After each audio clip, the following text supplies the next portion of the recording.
Hey everybody, welcome back to Breakfast with Bob Challenge Roth Edition. My name is Bob Babbitt. We're brought to you by HOKA, Fly Human Fly, SFuels, Right Fuel, Right Time, Master Spas, deboer Wetsuits, Premium Plus Sports, and of course our Challenged Athletes Foundation. Our next guest, I think we have 2 U.S. athletes from the women's pro side. Olivia Dietzel joins us. Olivia, how are you? Doing pretty well. How about you? Wonderful. Now, how cool is this event? This is amazing. I mean, look at the expo. It's like triple the size of any expo I've ever been to. Well, you know what's so funny is most of the expos that we have, it's mainly just sponsors, right? And this is all about we want everybody. Right. and what's wrong with that? This is awesome. You know, it's so cool. It takes like an hour just to walk through the whole thing. Which is it's a bonus for the athlete, because otherwise when you're doing through an expo where there's 5 booths, it's sort of a waste of your time. Right, exactly. Yeah, this is unlike anything I've ever seen. So super you've been cool. a pro now for 2 years. Yes. You grew up in Wisconsin? Yep. And got into the triathlon when? 2017 was the first time I did a sprint try. Okay. And I kind of just jumped into it without any training. Mm-hmm. Of course you did. But yeah, the way I got into tri is actually kind of weird. So I ran my last 2 years of high school. Had a pretty unsupportive track coach who told me I wasn't worth investing in.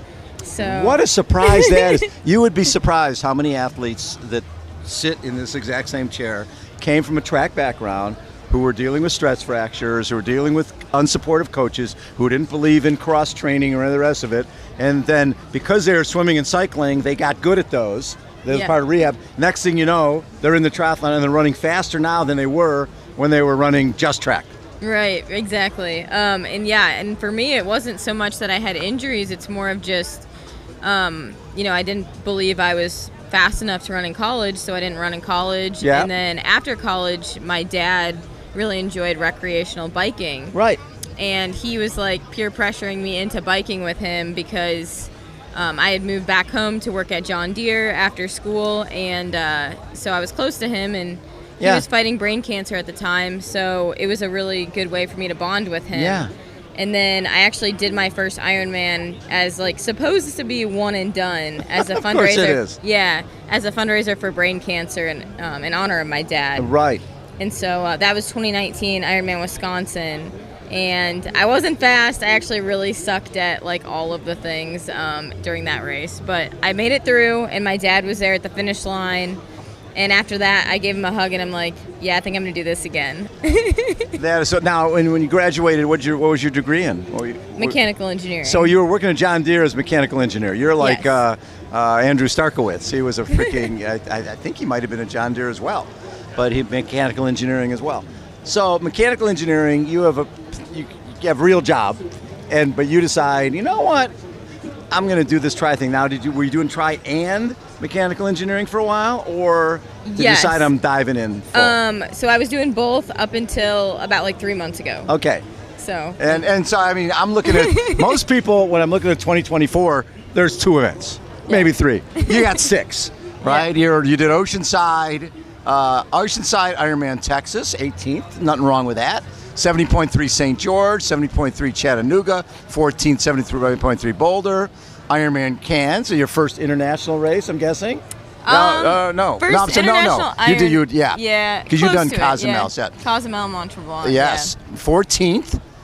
So you're diving in with both feet and trying to do as many events as humanly possible to figure out where you're at. Yeah. Do you feel the 70.3 is better for you or the full? Definitely the full. Definitely the full. Definitely the full. The more time I have to run people down, the better.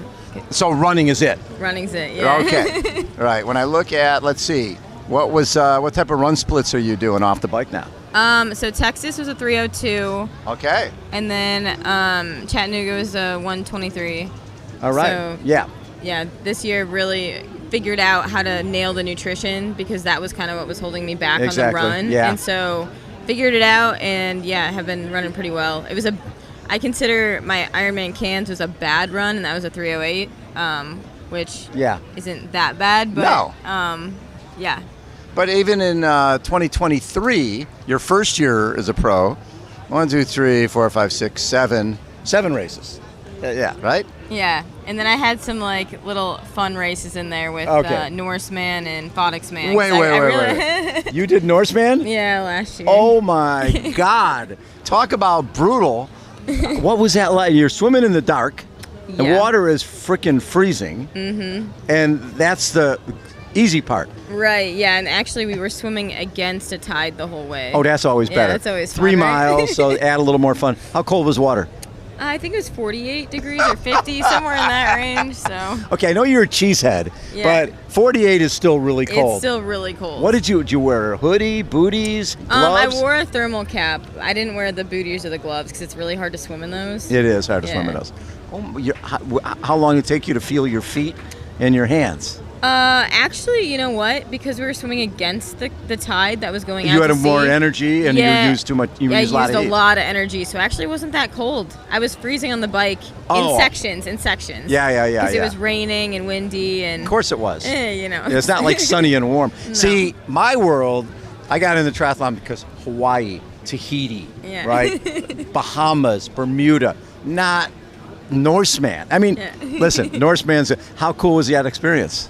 It was amazing. The only thing that was disappointing was we had storms roll through, so we didn't get to do like the final 5K. The little ascent. Yeah, so we had to like do a modified. They like last minute had to like come up with some modified finish line. So you get hit by lightning.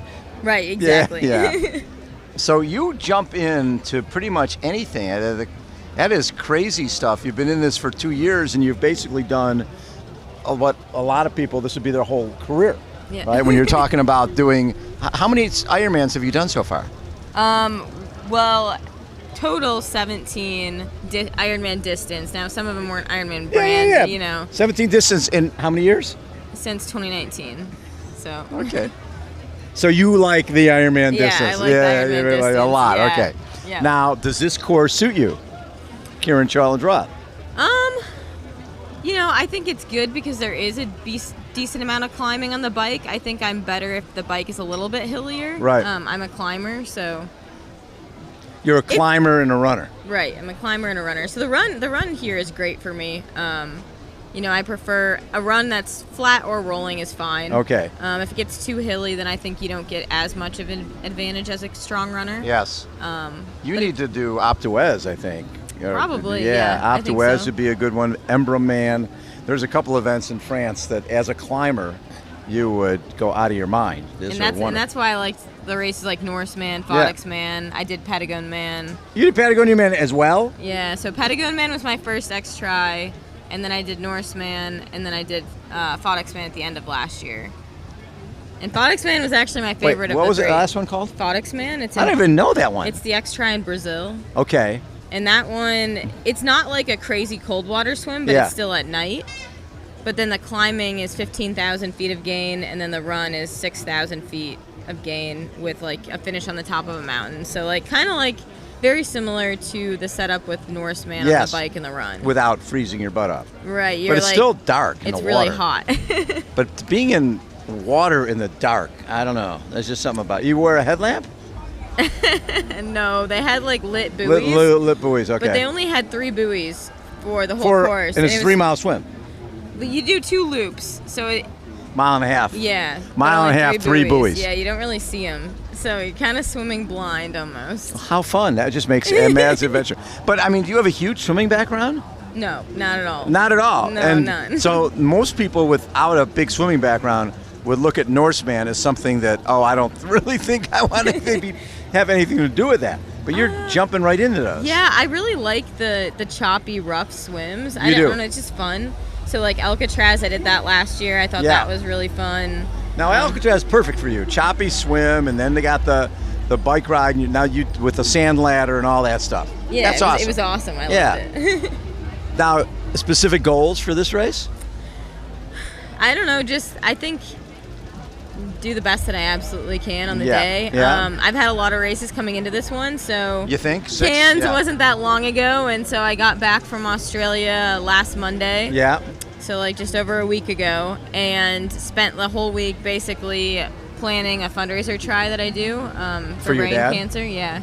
So that was this past Saturday. We had a kids race, and then Sunday we had a sprint and Olympic. Now, how's your dad doing? My dad passed in 2020. 2020. Yeah. Ugh. So And how long? When was he diagnosed? he was diagnosed in 2014. Okay. Yeah. So 6 years. It was a 6.5 year battle. Yeah.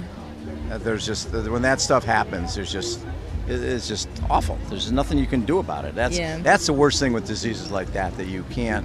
You can talk all you want about chemo and the rest of it, but it's you know where it's going. Yeah, they told him like 12 to 14 months. And he got 6 years. 6.5 years, so. That's a blessing. Yeah, and that is so a blessing. You have to spend all that time with him. And you were living at home, spending time with your dad. I was living at home, spending time with him. Yes. Yeah. So that was. Was he excited about this stuff for you? Oh yeah. So he was always my biggest fan in sports growing up, and he was like the person that always believed in me when no one else did. Yeah. And so I never believed in myself either at that point. So now racing in the pro field, I really feel like I'm doing this for him. Well, and you know what? I don't think there's many people out there who didn't have somebody believe in them before they believed in themselves. Right? Everybody needs that. And the fact that your dad was there, and the people who are supposed to do that are coaches. Right. The coaches are one. And this is your track coach in high school? Yeah. And he just didn't believe didn't believe I was good enough. He said I started running too late, and yeah, that's what a great attitude. Right. And the bad part is he's still coaching. He is. Yeah. He's still coaching, and he's still spreading that same message to other young athletes who certainly could be doing better with other people. Right, and so that experience is actually what made me jump into coaching. Right. So I coach high school track, and then I also started a high school tri team. So that's actually the shirt I'm wearing, and the Tri-State Terrapins. Nice. It's the high school tri team that I started. So with when you're coaching, especially with is it track and field as well, the track team, or is it all tri? So at the high school, it's track. So are you incorporating some other things besides just Yes, they putting do a bikes lot on of the biking, track? Yes. Yeah. Gwen Jorgensen ran better as a triathlete than as a runner. Right.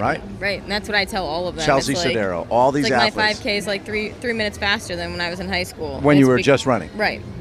It's proven so many different ways, but coaches just don't believe. They're old school. Right. That's the way it is. Olivia, what a pleasure to get to meet you. I love what you're doing. I think getting into the sport for your dad and having that legacy tied to everything you do is pretty special. Well, thank you. Right? And then, and what now is there do you have a charity that people can donate to and reach out to? Yeah, so it's called Mind Over Matter. Okay. And so actually we have a website. They just go to run sign up. So the triathlon was just this past weekend. Okay. So they can still go on the site and donate to the cause. Love it. Good for you. Yeah. Very cool. Olivia Dietzel has been our guest again. Breakfast with Bob Challenge Roth edition. Hold on. We'll be right back.